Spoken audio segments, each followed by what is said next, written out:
સતગુરુ મહારાજની જય. સત્ય સનાતન ધર્મની જય. ગોવિંદ તારી અકળ ગતિ, એનો કોઈ નો પામે પાર. મથ્યા લાખો માનવી, પણ ત્યાં પહોંચ્યા નહીં વાણી કે વિચાર. સર્વે સંતો મહંતો ભક્તો જ્ઞાની હંસો અને જિજ્ઞાસુ આત્માઓને વંદન સાથે જય ગુરુ મહારાજ. આજે મીરાબાઈના એક ભજનને ગુરુ કૃપાથી મતિ અનુસાર સમજવાનો પ્રયત્ન કરવો છે. અને મીરાબાઈને તો કોણ નથી ઓળખતું, જગત આખું જાણે છે. મેવાડની મરુભૂમિમાં પ્રગટેલી પ્રેમની પાતાળ ગંગા એટલે મીરાબાઈ. અને મીરાબાઈએ આપણને અનેક ભક્તિપદો આપ્યા છે.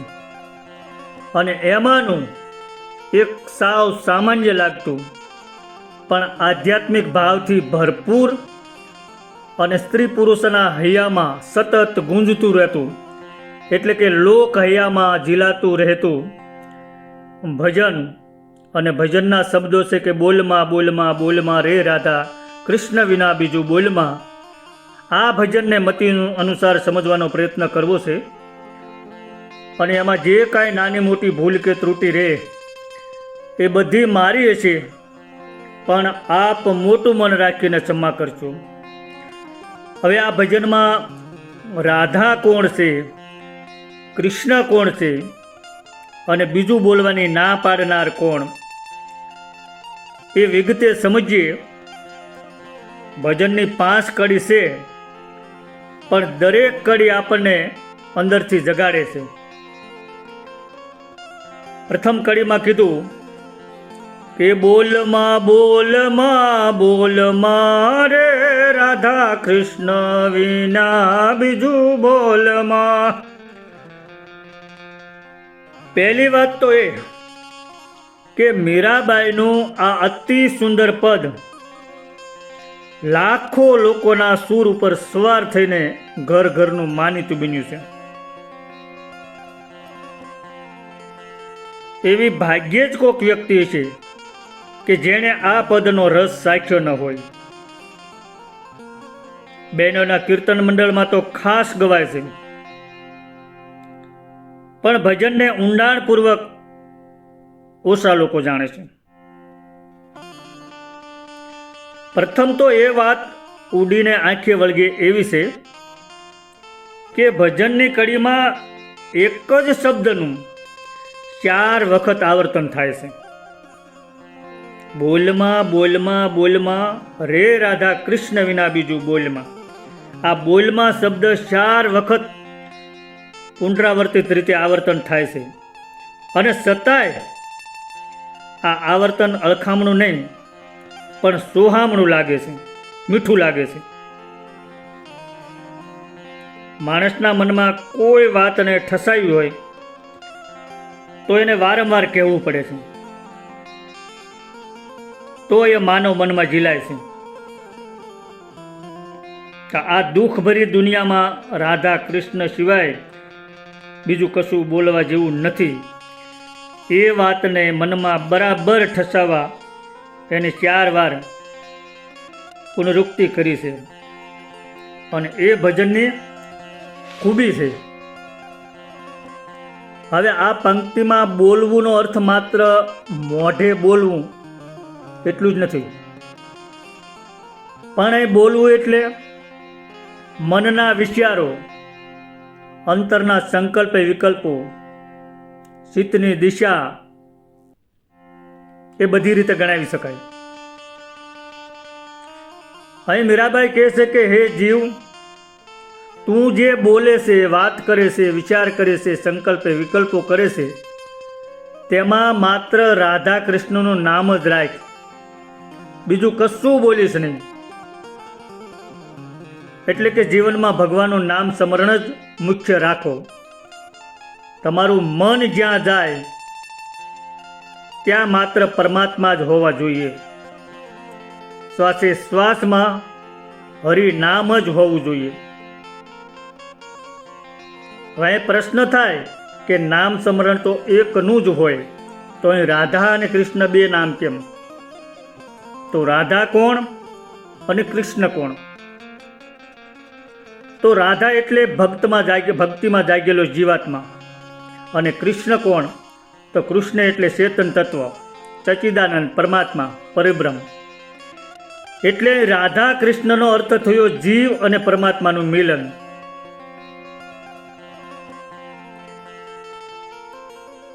પછી કીધું બીજું બોલમાં. તો આ બીજું બોલવામાં નું રહસ્ય શું? બીજું બોલમાં એટલે બીજું ન બોલવું શું? આ ખૂબ જ મહત્વની વાત છે. અહીં બીજું એટલે શું? બીજું એટલે વિષય વાસના, મોહ માયા, લોભ, ક્રોધ, દુનિયાવી ચિંતાઓ, સંસારની લાલસાઓ, આ બધું ગણાવી શકાય. મીરાબાઈ એવું કહે છે કે જ્યાં સુધી મન બીજું બોલે છે, એટલે કે મન વિષયોમાં જાય છે, ત્યાં સુધી પરમાત્માની અનુભૂતિ નહીં થાય. તો અહીં કોણ કોને આદેશ આપે છે? એ બે રીતે વિચારી શકાય. એક તો સંત પોતાના મનને જ આદેશ આપે છે, અને બીજું ગુરુ જીવાત્મા જીવને આદેશ આપે છે. પણ સમજવાનું છે પોતાની જાતને કે હે મન, તું હવે માત્ર પરમાત્મા તરફ જ વળ. અહીં મીરાબાઈનો સંદેશ બહુ સીધો અને સ્પષ્ટ છે કે મન, વાણી અને ચિત્ત એ ત્રણેયમાં માત્ર ભગવાનને જ રાખો, બાકી બધું છોડી દો. કારણ કે બ્રહ્મ જ સત્ય છે, જગત મિથ્યા છે. હવે આ મીરાબાઈ એટલા બધા ભારપૂર્વક કેમ કહે છે કે કૃષ્ણ વિના બીજું બોલમાં? તો એનું સીધું કારણ છે કે જીવનમાં જેનું સ્મરણ એ જ દિશા બની રહે છે. જો દુનિયાને બોલે છે તો દુનિયામાં ફસાય છે, જો ભગવાનને બોલે છે તો ભગવાનમાં લીન થાય છે. એટલે મીરાબાઈ કહે છે કે જગતને છોડી અને પરમાત્મામાં લીન થઈ જાઓ, એમાં જ અખંડ સુખ છે, બાકી બધી માયા છે, અને માયા હંમેશા દુઃખ આપનારી હોય છે. માટે મીરાબાઈનો આધ્યાત્મિક ભાવ એવો છે કે એક નામ સ્મરણ, મનને એક જ પરમાત્મામાં સ્થિર કરવું. મન જો દુનિયામાં હશે તો બંધન છે, મન જો ભગવાનમાં હશે તો મુક્તિ છે. અને આ બધો મનનો જ ખેલ છે. અને એટલે કબીર સાહેબે એક સાખીમાં કીધું કે મન મેરા પંખી ભયા જહાં તહાં ઉડ જાય, જહાં જૈસી સંગત કરે તહાં તૈસા ફળ ખાય. મન છે ને ગતિ કરાવે છે, ને મન અધોગતિ કરાવે છે. બધો આધાર મન ઉપર હોય છે. હવે બીજી કડીમાં આગળ શું કીધું કે સાકર શેરડીનો સ્વાદ તજીને, કડવો તે લીમડો ઘોળમાં રે, રાધા કૃષ્ણ વિના બીજું બોલમાં. ભજનમાં આ બીજી કડી પ્રથમ કડી કરતાં થોડુંક વધારે જાગૃતિ લાવનારી છે. મીરાબાઈએ તીવ્ર ઉપમા આપી છે કે સાકર શેરડીનો સ્વાદ તજીને, કડવો લીમડો ઘોળમાં, રાધા કૃષ્ણ વિના બીજું બોલમાં. તો અહીં સાકર અને શેરડી અને લીમડો આ પ્રતીકો શું સૂચવે છે? સાકર શેરડીનો સ્વાદ એટલે ભક્તિનો રસ, આત્માનું સુખ, પરમાત્માનો આનંદ. અને લીમડો એટલે વિષય વાસના, મોહ, માયા, ક્રોધ, લોભ, અહંકાર, દુનિયાવી ચિંતા અને દુઃખ. આ બધું કડવા લીમડા જેવું. અને ઘોળવું એટલે જાણીને તેમાં લીન થવું, વારંવાર એમાં ડૂબવું. પણ જીવ શું કરે છે કે દુઃખ આપનારી વસ્તુમાં જ ફરી ફરીને ફસાય છે, જાણવા છતાંય ફસાય છે.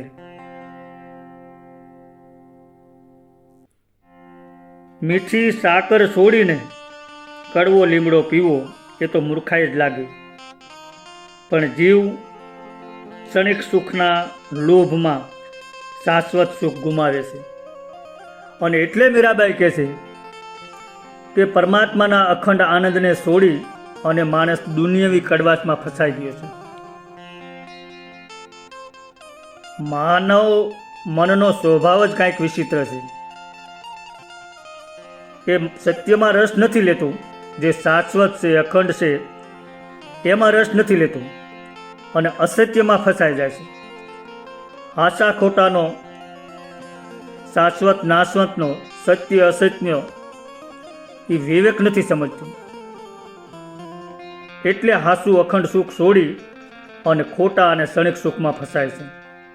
ટૂંકમાં સત્ય આનંદનો સ્ત્રોત અંદર છે, પણ જીવ એને બહાર શોધે છે, પણ એને ક્યાંય સુખ મળતું નથી. અને એટલે દાસ માનજી એક સાખીમાં કીધું છે કે પ્રેમ સ્વરૂપ પરમાત્મા નિજ ઘટમાં રહે સદાય, દિવ્ય દ્રષ્ટિએ નિરખતા માનજી આનંદ ઉર્માય. તમે ઘટમાં ખોજ કરો તો અખંડ આનંદ મળે, બાકી દુનિયાવી ખોજમાં ક્યાંય આનંદ છે નહીં. હવે ત્રીજી કડીમાં આગળ શું કીધું કે સાંદા સૂરજનું તેજ તજીને આગિયા સંગાથે પ્રીત જો ભારે, રાધા કૃષ્ણ વિના બીજું બોલમાં. ભજનની આ ત્રીજી કડીમાં પણ મીરાબાઈ તીવ્ર ઝાટકો આપે એવી ઉપમા આપે છે અને જીવની અંદરની ભૂલ ભરેલી પસંદગીને ઉઘાડી પાડે છે. હવે સાંદો અને સૂરજ શું સૂચવે છે તો કે હાસુ જ્ઞાન, આત્મજ્ઞાન, શાશ્વત સત્ય, અખંડ પ્રકાશ, પરમાત્માનો દિવ્ય પ્રકાશ.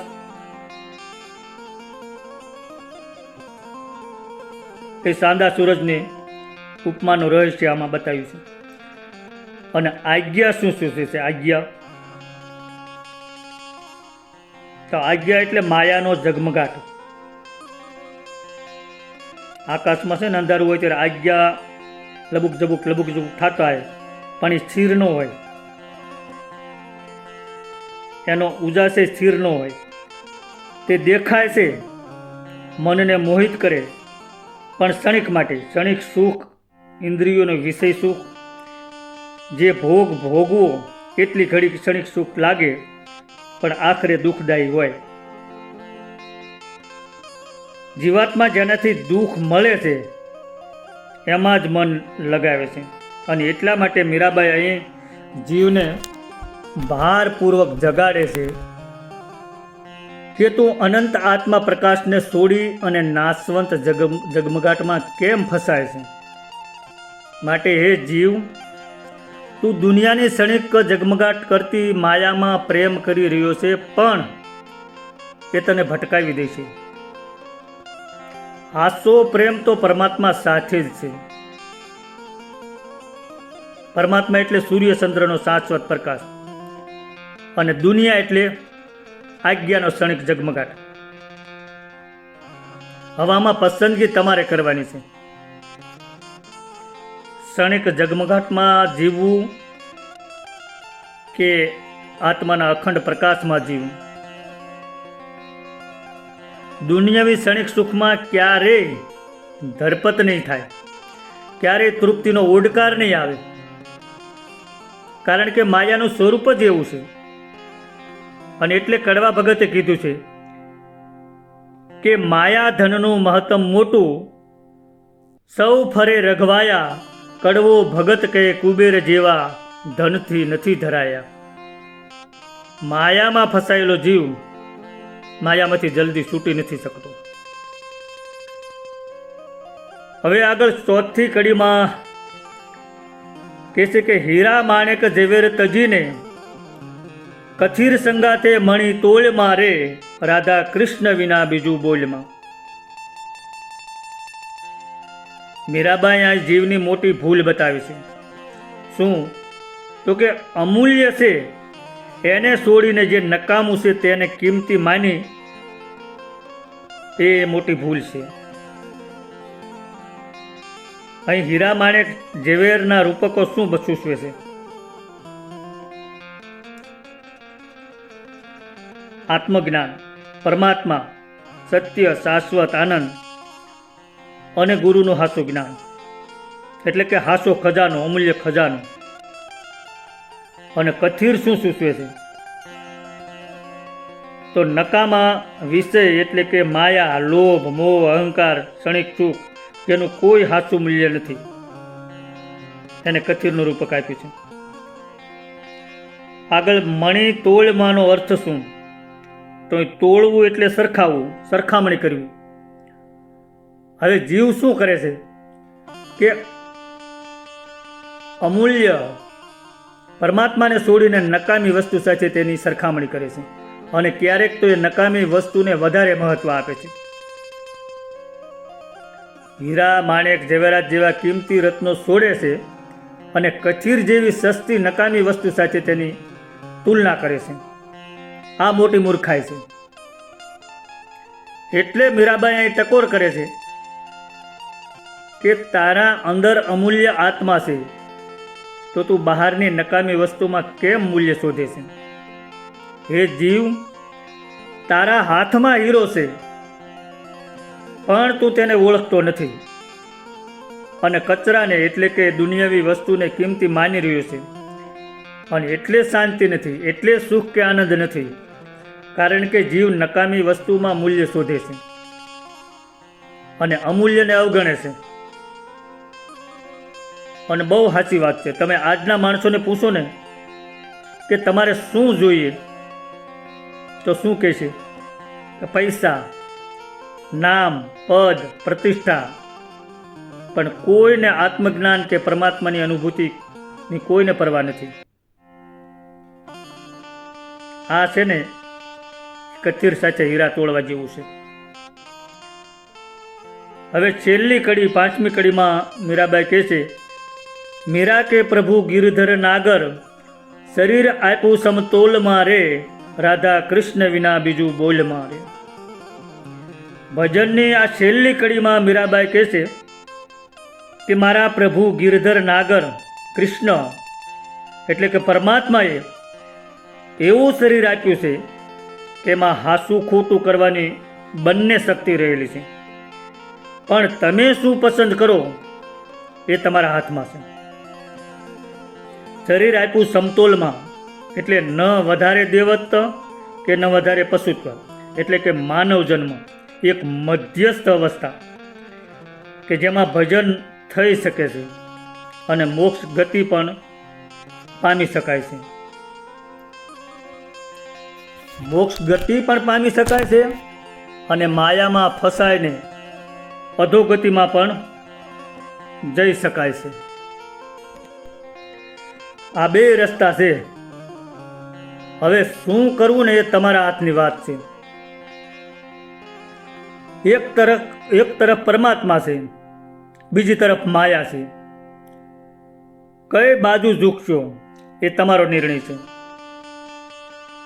માટે આ છેલ્લી કડીમાં મીરાબાઈ કહે છે કે આ માનવ શરીર વ્યર્થ ગુમાવવા માટે નથી મળ્યું, આ તો પરમાત્માને પામવાનો અવસર મળ્યો છે, તો અવસર સુધારી લ્યો. હે જીવ, તને માનવ જન્મ મળ્યો છે એ બહુ મોટી તક છે. હવે તું નક્કી કર, પરમાત્મા તરફ જવું કે માયામાં ખોવાઈ જવું. ભગવાને બધું આપ્યું પણ પસંદગી તારા હાથમાં રાખી છે. માનવ જન્મ એક તુલા છે, કાંટો છે, જેમાં તું શું મૂકે છે એ જ તારું પરિણામ બનાવે છે. છેલ્લી કડીમાં કીધું ને કે શરીર આપ્યું સમતોલમાં, તો આ શબ્દો બહુ મહત્વના છે. આપણે એની થોડી આગળ વાત પણ કરી. સમતોલ એટલે તુલા, કાંટો, એમાં એક બાજુ પરમાત્મા, સત્ય, શાંતિ છે અને બીજી બાજુ માયા, વિષય, અહંકાર વગેરે છે. હવે ભગવાને તમને ક્યાં મૂક્યા? વચ્ચે માનવ જન્મમાં, નહીં દેવત્વમાં કે નહીં પશુત્વમાં, પણ વચ્ચે માનવ જન્મમાં. હવે પસંદગી કોની? તમારી. દરેક ક્ષણે તુલા હલે છે. સહેજે નાનો એવો વિચાર આવ્યો તો એ તુલા હલી. કોઈ ક્રિયા કરો તો એ તુલા હલે છે. કોઈ ઈચ્છા કરી અને તો એ તુલા હલે છે. પણ તમે ક્યાં ઝૂકો છો એ જ તમારું જીવન છે. માટે છેલ્લે મીરાબાઈ કહે છે કે જીવન એક તુલા છે અને દરેક ક્ષણે તું પસંદ કરે છે એ જ તારી ગતિ, એ જ તારું ભાગ્ય ને એ જ તારું અંતિમ પરિણામ છે. માટે મીરાબાઈ કહે છે કે પ્રભુએ આ માનવ શરીર સમતોલમાં આપ્યું છે, એટલે એના દ્વારા પ્રભુના પ્રેમને બરાબર તોડવાનો છે. પરમાત્માના નામમાં પોતપ્રોત થવાનું છે, નામમાં લીન થવાનું છે. કારણ કે નામ થકી જ ભવસાગર તરી શકાય છે. સંતોએ કીધું છે ને કે કલિયુગે કેવલ નામ આધારા, જપત જપત નર ઉતરે ભવ પારા. એ બહુ સાચી વાત છે. હવે આખા ભજનનો નિષ્કર્ષ એ છે કે મીરાબાઈ જે કહે છે કે બોલમાં બોલમાં રે રાધા કૃષ્ણ વિના બીજું બોલમાં, એટલે કે નામ વિના કાંઈ બોલવાનું નથી. નામ જ તારણહાર છે. અને આશા સદગુરુ પાસેથી નામ મેળવી અને નામનું જ ભજન કરવાનું છે, એવું મીરાબાઈ આ ભજનમાં આપણને સમજાવી જાય છે. સદગુરુ ભગવાનની જય.